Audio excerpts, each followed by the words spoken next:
제5절 공문화. 복잡하고 빠르게 얽혀 돌아가고 있는 현대 문명. 다양한 변수가 지뢰처럼 도사리고 있어 그 앞길을 예단하기 어려운 것이 작금의 현실이다. 급속한 변화와 다양한 문명의 이기는 인류에게 숱한 편리를 가져다 줬지만 그것에 반비례하여 점점 더 소모적 부품으로 전락하는 현대인들의 정체성은 비인간화라는 인간성 상실의 위기로까지 심화되고 있다. 이것을 문명의 급속한 발달로 인한 불가피한 부산물 정도로 간단히 치부할 수 있을까? 하지만 그렇게 하기에는 점점 더 꼬여만 가는 인간 존엄성의 문제와 환경 파괴, 그리고 사회계층 간의 대립과 갈등이 위험 수위를 넘어서고 있다. 이런 총체적인 문제에 의해 지구의 멸망 시계까지 등장하며 그 심각성을 경고하고 있다. 그렇다면 오늘날과 같은 급변과 위기의 시대를 맞아 우리는 과연 무엇을 어떻게 해야 할까? 일개 개인의 일이 아니라고 해서 먼 산 불구경하듯 하며 살아가는 것이 옳을까? 그런데 인류가 당면한 문제의 본질을 찬찬히 들여다보면 그것은 전적으로 개인의 문제로 국한된다. 개인이 처한 삶의 가치 문제가 꼬여서 인류 전체의 문제로 불거져 나온 것이기 때문이다. 따라서 인류의 문제는 마땅히 그 구성원인 개인이 풀어야 하며 그 길은 한 사람 한 사람이 새로운 사고를 통해 거듭나는 데에 있다 하겠다. 단언컨대 문제의 근원은 폐쇄적 사고에 기인한다. 모든 것을 문제로 규정하여 흑백으로 보는 대립적 사고에 뿌리를 두고 있는 것이다. 이런 폐쇄적 생각들은 그 구조상 갈등과 마찰, 심지어 전쟁이라는 폭탄을 안고 브레이크 없이 종착역을 향해 미친듯이 달려가게 한다. 폐쇄성을 걷어내기 위한 가장 좋은 약은 공이다. 공은 유무를 동시에 만족하는 제3의 존재 형태이기에 그 자체로 통합과 포용, 화해와 상생의 기운을 가득 담고 있다. 따라서 공은 폐쇄성을 녹여 주변과 관계로 보게 하고 이로써 함께하는 공존의 에너지를 불러온다. 더불어 잘 사는 상생의 에너지를 줄기차게 뽑아내서 시대에 부합하는 가치를 창출하는 것이다. 이런 이유로 오늘날 시대의 화두로 공이란 단어가 힘차게 떠오르고 있다. 그렇다면 보다 구체적으로 공을 어떻게 현실사회에 풀어낼 것인가? 그 해답은 원력 생활과 수행 문화에 있다.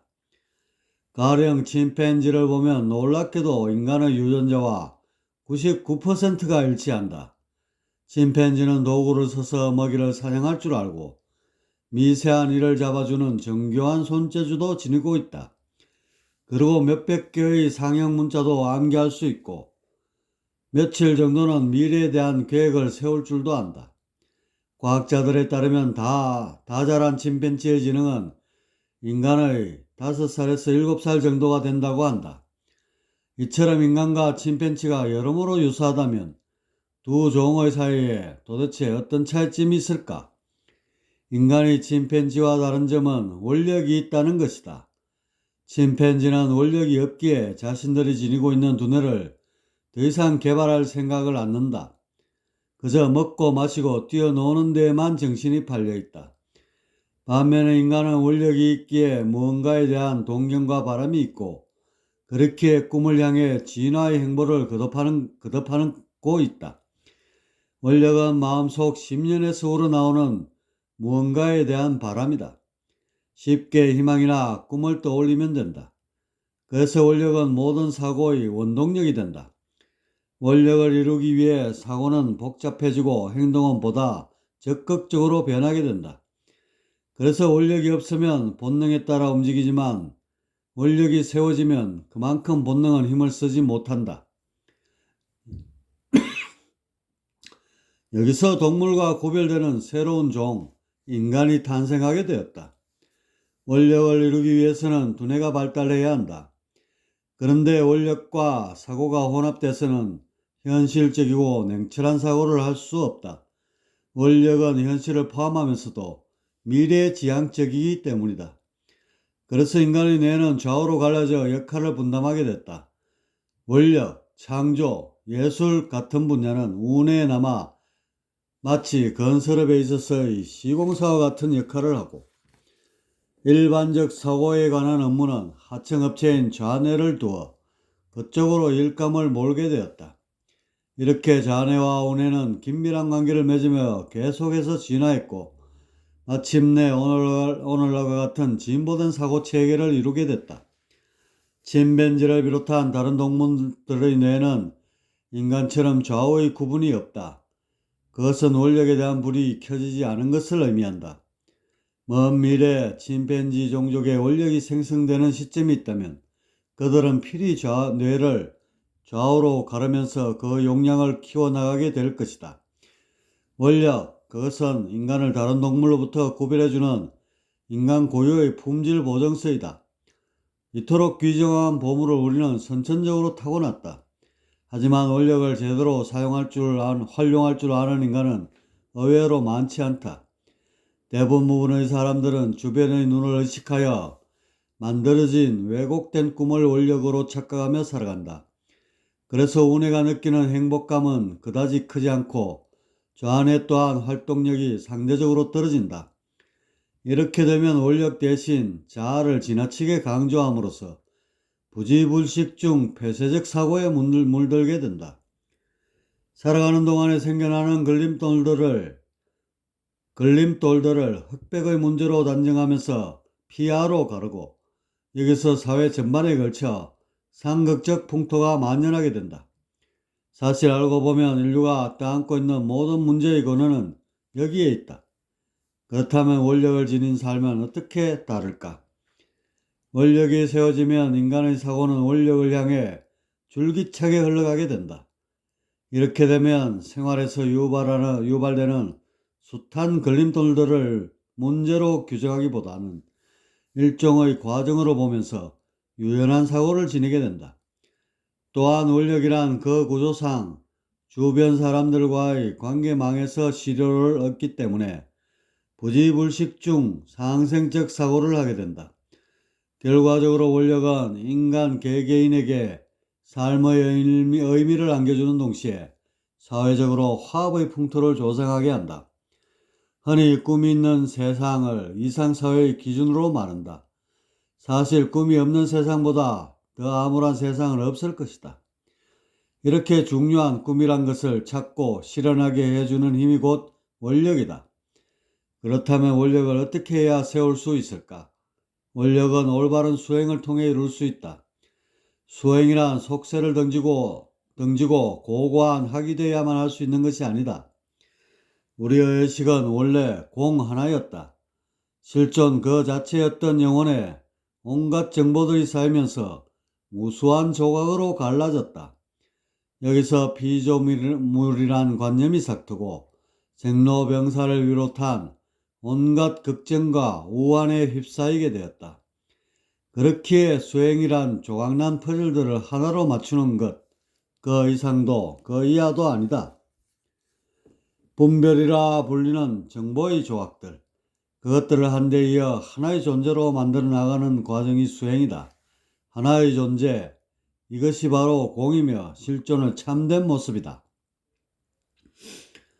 이 길로 나아가다 보면 그 과정에 원력이란 것도 생겨나고 삶의 가치도 찾게 된다. 그리고 이렇게 해서 원력으로 사는 사람들이 많아지면 세상은 자연히 분열과 갈등의 얼룩을 씻고 화합과 공존의 가치를 세우게 될 것이다.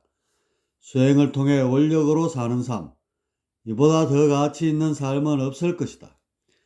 그런 삶이 나로부터 시작해서 사회 구석구석까지 퍼져나갈 때 아득하기만 했던 공문화는 현실이 될 것이다. 누구나 정보를 자유롭게 활용하며 진리를 마음껏 추구하는 개방된 사회, 바로 인류가 꿈에 그리던 이상사회이다. 이런 꿈의 세상은 먼 나라 얘기가 아니다. 과기문명의 눈부신 발달로 인해 우리의 현실로 바짝 다가왔다. 다만 그것을 가로막는 전근대적인 관념의 벽이 걸림돌로 남아있을 뿐이다. 그 걸림돌을 넘어설 수 있는 신념과 용기가 어느 때보다 필요한 때이다. 우공이산이라고 생각할 수 있지만 한 줌의 흙이 모여 태산도 옮길 수 있는 것이 문화라면 문화이다. 수행을 하며 원력을 향해 사는 사람들이 많아진다면 결국 문화의 힘에 의해 세상은 뒤바뀔 것이다. 공문화. 이것은 내가 존경하게 되고 이웃이 가치 있게 되고 인류가 영화롭게 되는 길이다. 지금 이 순간에도 표현의 방식과 문화적 양태는 다르지만 세계 곳곳에서 공문화가 기지개를 켜고 있다. 깨어있는 자들이 각기 다른 문화권에서 저마다의 방법으로 인간 해방과 각성의 목소리를 높이고 있는 것이다. 시대의 도도한 흐름을 읽을 줄 아는 지성인이라면 다 함께 손잡고 새로운 인류 문명의 청사진을 그려나가야 할 것이다. 공문화. 이것은 개인과 인류의 문제를 근원적으로 푸는 시대적 화두이다. 공문화.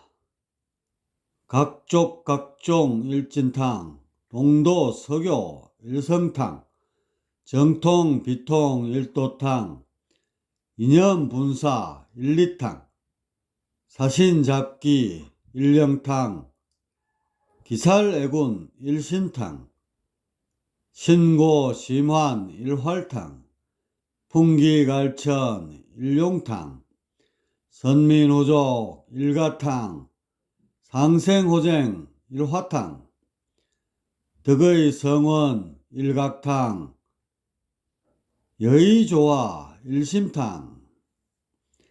민족과 종교마다 섬기는 바가 달라도 진리는 다를 바가 없으니 동양의 도나 서양의 교는 결국 같은 성인의 마음을 지녔느니라. 그러므로 정통인이 이단인이 하는 것들은 하나의 도로 어우러지고 다른 이념과 갈라진 사상은 하나의 이치로 통일이 되느니라.